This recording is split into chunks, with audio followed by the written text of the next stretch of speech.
qui veillent et qui s'attendent au Seigneur, ils sauront ce que le Seigneur est en train de faire. Il y a une classe de l'église là. Apocalypse 4, verset 8. On parle d'une classe de l'église. On l'a déjà vu quand on parlait des 4 êtres vivants. Les 4 êtres vivants, ce ne sont pas des êtres célestes mystérieux. Gloire soit rendue au Seigneur, qui est en train d'ouvrir nos yeux sur les Écritures.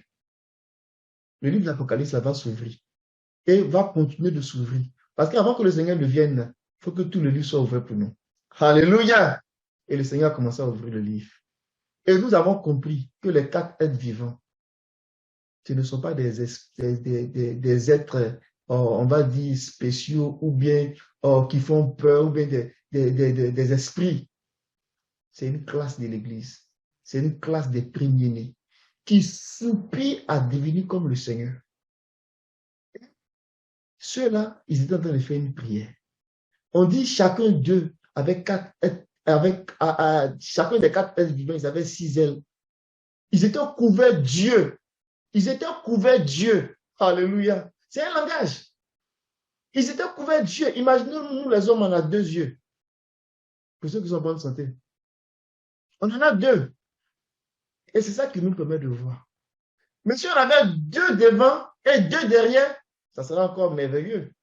Vous comprenez ce que je veux dire en termes de vue. On dit que ce sont des êtres qui sont couverts Dieu. Partout. Par-dessus et en dessous. Mais c'est un langage.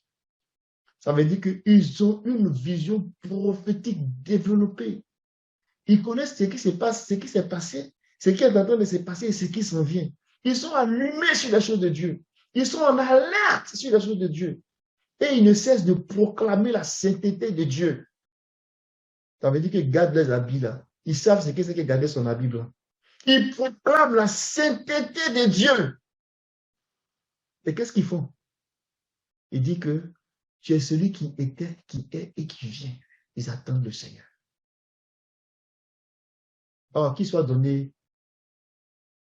à chacun de nous de connaître sa responsabilité par rapport au temps et aux saisons. Il nous appartient de savoir ce que Dieu est en train de faire. Il nous appartient de connaître les choses qui appartiennent à notre temps. Je ne parle pas des choses de façon vague. Il nous appartient de connaître ce qui appartient à 2022 et par la suite en ce qui concerne les choses de Dieu. C'est de ça qu'il est question. Ce qui appartient à notre temps, de notre vivant. Qu'est-ce que Dieu est en train de faire? C'est quoi la prochaine étape avec le Seigneur? Parce que le Seigneur a toujours mis cela à notre disposition. On ne connaît pas l'heure, on ne connaît pas le jour exact quand ça commence. Mais lorsque nous sommes dans la saison du Seigneur, nous le savons. Lorsque nous sommes dans le temps du Seigneur, nous le savons. Quand l'apôtre Paul a commencé à parler aux Juifs, il a dit que autant marqué dans Galates, autant marqué dans leur croissance, Dieu a envoyé son Fils. Non, lui, c'est ça. Que c'est le temps marqué. Parce que c'est un témoin. Et si c'est un témoin, il a reçu l'Esprit pour témoigner des choses qui concernent le Seigneur, sa puissance et son projet. Donc, il a même de savoir et d'instruire le peuple pour que le peuple sache ce que Dieu est en train de faire. Alléluia. Je vais terminer sur un point. Et ce point-là, c'est toujours en lien avec notre responsabilité de ce qui est des temps et des saisons. Mais ici, on ne connaît pas les temps et les saisons. Et si on ne discerne pas, frère Alain, ça fait quoi? C'est dangereux. C'est dangereux. Si on ne connaît pas le temps et la saison dans laquelle on est, c'est vraiment dangereux. Ce n'est pas pour vous faire peur. On va lire les Écritures. On va s'en rendre compte. Prenons Luc 19, verset 41. On va lire le 41 jusqu'au 44. Oh, que Dieu nous garde. Que le Seigneur nous donne la rage, qu'il nous donne, je vais mieux dire la folie, même si vous voulez, pardonnez-moi du terme, de connaître les choses de Dieu, qu'il nous donne la soif et la faim de connaître les choses de Dieu. Qu'est-ce que Dieu fait en notre temps? Qu'est-ce que le Seigneur est en train de faire? Qu'est-ce qui appartient à ma saison? Qu'est-ce qui appartient à mon temps? Je suis dans quel temps? Je suis dans quel temps marqué? Je suis dans quel chronos dans le programme de Dieu? Où en sommes-nous avec le Seigneur? Parce qu'en ce jour-là, Dieu fait une action. Et l'action que Dieu fait, il faut qu'on la discerne pour répondre de façon appropriée. Amen. Enfin, amen. Tu peux lire Luc 19, verset 41 à 44. Quand il fut arrivé tout près de la ville, il l'embrassa du regard et pleura sur elle. Ah, dit-il, si seulement tu avais compris, Alléluia. toi aussi, en ce jour, de quoi dépend ta paix? Mais hélas, à présent, tout cela est caché à tes yeux. Des jours de malheur vont fondre sur toi. Tes ennemis t'entoureront d'ouvrages de siège, t'encercleront et te presseront de tous côtés. Ils te détruiront complètement, toi et les habitants qui seront dans tes murs, et ils ne laisseront pas chez toi une pierre sur une autre. Pourquoi? Parce que tu n'as pas su reconnaître le moment où Dieu est venu pour toi. Amen. Est-ce que tu peux regarder dans le Strong le moment là, s'il te plaît?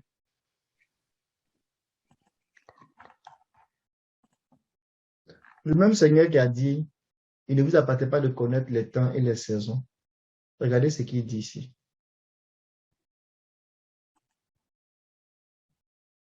Il parle de Kairos. Alléluia. Maintenant, revenons dans le passage. Bon, frère, s'il te plaît. Ici, le Seigneur devait rentrer à Jérusalem. Et la Bible dit que quand il s'approchait de la ville, il a commencé à pleurer. C'est vrai que souvent on cite Jean 11, verset 35, et Jésus pleura. Ce n'est pas la seule fois où le Seigneur a pleuré. Le Seigneur a pleuré sur Jérusalem. Il a pleuré sur Jérusalem. Mais pourquoi il a pleuré sur Jérusalem? Il dit, si toi aussi, au moins, en ce jour qui t'a été donné, si tu connaissais les choses qui appartiennent à ta paix. Oh, que le Seigneur donne de connaître les choses qui appartiennent à notre Père. Il a dit dans Jérémie, je connais les projets que j'ai formés sur toi, des projets de paix et de bonheur pour te donner un avenir, pour te donner un avenir. Est-ce que nous croyons que le Seigneur a de bons projets pour nous? Mais certainement que oui. Pour nous donner un avenir de l'espérance. Il a de bons projets pour nous donner un avenir et de l'espérance.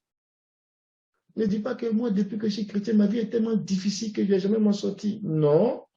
Il a dit, je te donnerai un avenir et de l'espérance. Il a le Dieu de l'espérance. Donc, il peut te donner de l'espérance. Pour ne pas dire qu'il te donne de l'espérance.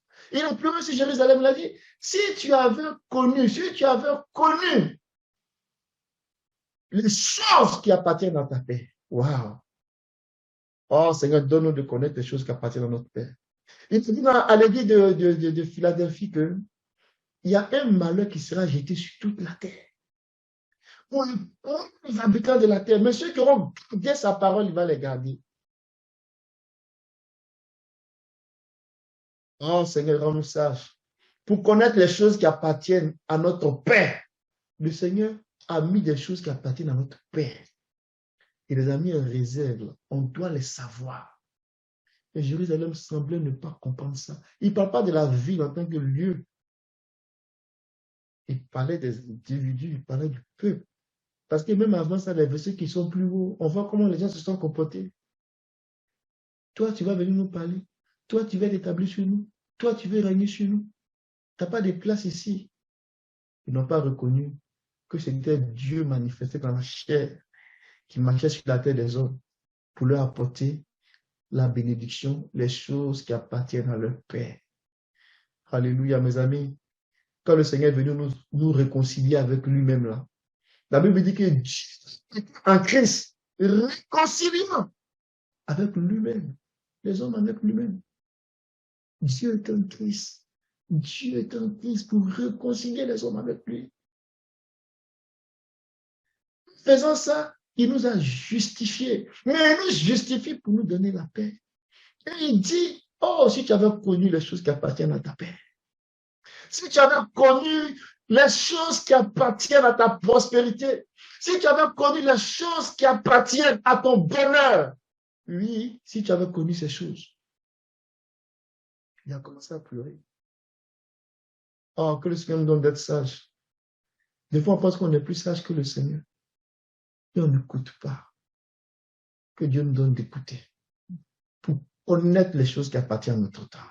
Pour connaître les choses qui appartiennent à notre passion. Aujourd'hui, le monde est agité. Et il se croit sage, comme dirait un frère. Il se croit maître de leur destin.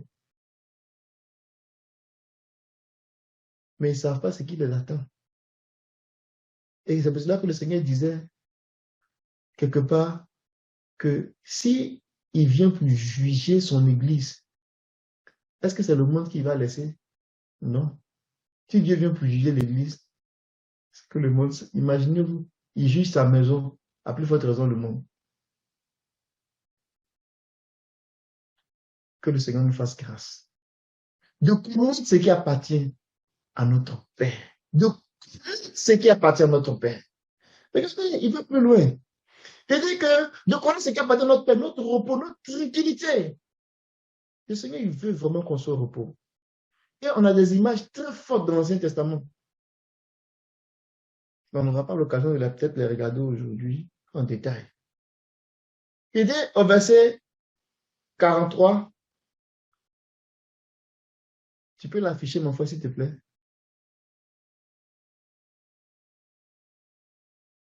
Regardez le verset 43. Il dit, maintenant, elles sont cachées. Les choses qu'on n'a pas sues, elles sont cachées à nos yeux. Et il dit, il viendra sur toi des jours où tes ennemis. Ça veut dire qu'il va enlever la haie de protection autour de Jérusalem. Ce n'est pas une haie physique, ce n'est pas une clôture physique. C'est vrai que physiquement, on va voir Jérusalem qui est entouré de murailles. Non, mais c'est lui-même qui est la muraille. Il va enlever cette muraille-là. Et les ennemis vont venir. Quand on lit ça, là, ça me fait penser à comment ils ont pris Jérusalem au temps de Nebuchadnezzar. Littéralement, ils ont fait des tranchées. Ils ont isolé la ville. Et les gens ont commencé à mourir de faim. Quand on lit ce verset, on pense que ça s'est fait en une seule minute ou en quelques heures. Non. L'ennemi vient là. Sa stratégie là, il va d'abord faire des tranchées. Creuser autour de la ville. Te déconnecter totalement. T'isoler. Et il va maintenant commencer à t'encercler. Te serrer de toutes parts. Mais il ne faut pas ça parce que j'ai envie de dire, c'est une stratégie de guerre. Et c'est ce qu'il a fait au dernier roi de Juda, quand il attaquait Israël. On peut le lire, on peut le lire. Quand il a attaqué les enfants d'Israël, regardons 2 Rois, chapitre 25. Il a parlé du verset 1. Jérémie a parlé. Esaïe d'abord a parlé. Il a brisé les sceaux. Jérémie est venu, il a sonné de la trompette. Mais ils ont pris le rouleau, ils ont mis le feu là-dedans, ils ont brûlé ça. Pour dire qu'on n'a rien à foutre avec ça. Ça ne nous dit rien.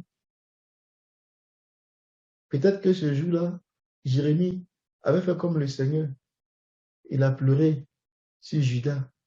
Il a pleuré sur le temple. Il a pleuré sur les enfants d'Israël en disant, si vous aviez su les choses qui appartiennent à votre paix, à votre repos, à votre tranquillité, le pays que le Seigneur vous a donné, c'était pour vous reposer. Mais vous n'avez pas compris. C'est pour cela que le Seigneur s'est retiré un peu. Et il a laissé l'ennemi agir. Mais quand il agit, regardez ce qu'il a fait. Tu peux commencer à lire à partir du verset 1, s'il te plaît. La 9e année du... C'est bon? Oui, vas-y, mon frère. Vas-y, au verset 7. La 9e année du règne de Sédécias, le 10e jour du 10e mois, Nebuchadnezzar, roi de Babylone, vint avec toute son armée contre Jérusalem. Il campa devant elle et éleva des retranchements tout autour. La ville fut assiégée jusqu'à la 11e année du roi Sédécias. Le 9e jour du mois, la famine était forte dans la ville et il n'y avait pas de pain pour le peuple du pays. Alors la brèche fut faite à la ville et tous les gens de guerre s'enfuirent de nuit par le chemin de la porte entre les deux murs près du jardin du roi, pendant que les Chaldéens environnaient la ville.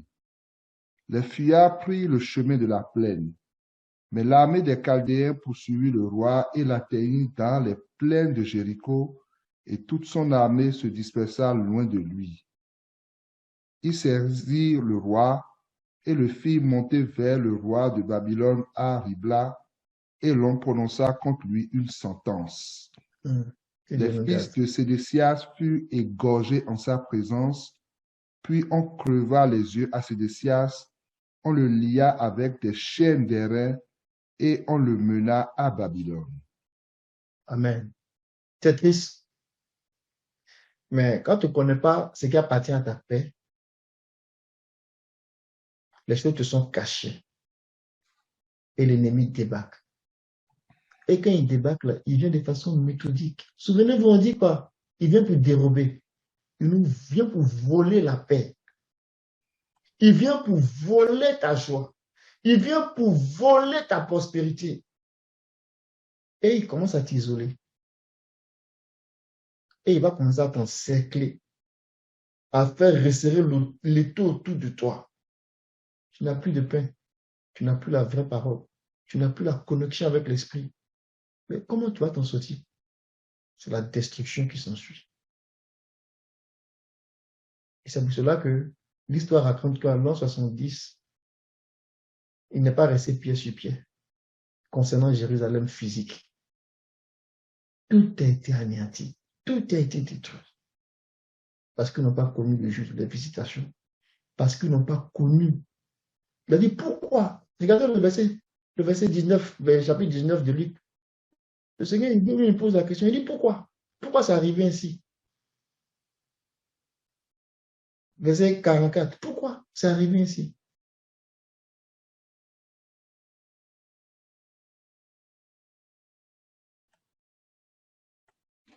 Ils te détruiront, toi et tes enfants au milieu de toi, et ils ne laisseront pas en toi pierre sur pierre, parce que tu n'as pas connu le temps où tu as été visité.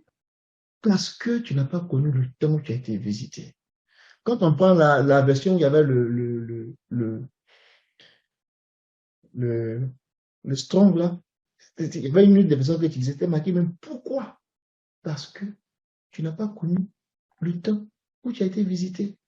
Parce que tu n'as pas connu le kairos. Parce que tu n'as pas connu le moment de ta visitation. Mes amis, que le Seigneur nous aide. Que le Seigneur nous ouvre les yeux. Alléluia. Pour que nous puissions connaître les choses qui appartiennent à notre paix. Parce que le Seigneur travaille pour notre paix. Pourquoi? Parce qu'il nous a justifiés, nous donner la paix et nous donner la joie. Parce que le Saint-Esprit, la Bible dit que le royaume des cieux, c'est la justice de Dieu, c'est la paix de Dieu, c'est la joie de Dieu par l'Esprit. Donc, le Seigneur a fait une démarche en nous donnant la justice, en nous donnant cette robe blanche qui veut qu'on garde. Et il a des projets pour nous de paix, d'espérance, de prospérité, pour nous donner du repos, de la tranquillité de tous les côtés. Le Seigneur a vraiment des projets pour nous. Mais il dit de reconnaître le temps où il nous visite. Et ceux qui reconnaissent le temps où il les visite, c'est ceux qui sont attentionnés. C'est ceux qui ont à cœur sa parole. C'est ceux qui sont vraiment, qui ont les yeux ouverts. Ils ont leur lampe allumée. Ils sont intentionnellement inscrits dans les activités de la parole prophétique. Parce qu'ils veulent comprendre ce que Dieu est en train de faire. Alléluia. Que Dieu nous aide.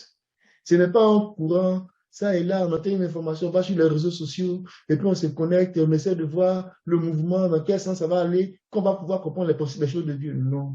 Si individuellement, collectivement, on ne s'assoit pas pour chercher le Seigneur, pour garder notre robe blanche, nos yeux, j'ai envie de dire, nos lampes allumées, nos yeux éveillés pour éclairer tout le corps, on ne saura pas ce que Dieu est en train de faire. On ne le saura pas. Il a pleuré sur Jérusalem, physiquement. Mais Jérusalem, c'est aussi l'Église. Comme le Seigneur est en train de le faire aujourd'hui, pour l'Église qui va à la dérive, qui ne connaît pas son bonheur, et qui est en train de courir derrière l'argent, derrière les futilités, et qui vit dans le monde, loin du Seigneur. Que le Seigneur nous aide. Notre portion est de connaître les choses qui appartiennent à notre temps. Connaître ces choses-là. Alléluia. Connaître à quel moment ça commence. Il ne s'agit pas de connaître le jour et l'heure, mais c'est de connaître quand Dieu a déclenché là. C'est de savoir que Dieu a déclenché. C'est de savoir dans quelle saison on est. Qu'est-ce que Dieu est en train de faire? Parce que connaître la saison dans laquelle on est va nous amener à apprécier l'action précise que Dieu est en train de faire pour que nous participions, que nous puissions jouir des bénédictions qui sont associées à cela. Amen. Oh, le Seigneur bénit sa parole. Donc, c'est deux points que j'ai amenés. La connaissance du temps et les saisons en lien avec le témoignage. La relation qu'il y a entre la connaissance des temps, des saisons et le témoignage, c'est important.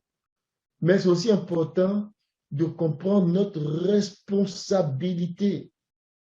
Et cette responsabilité-là consiste à avoir les reins sains et la lampe allumée.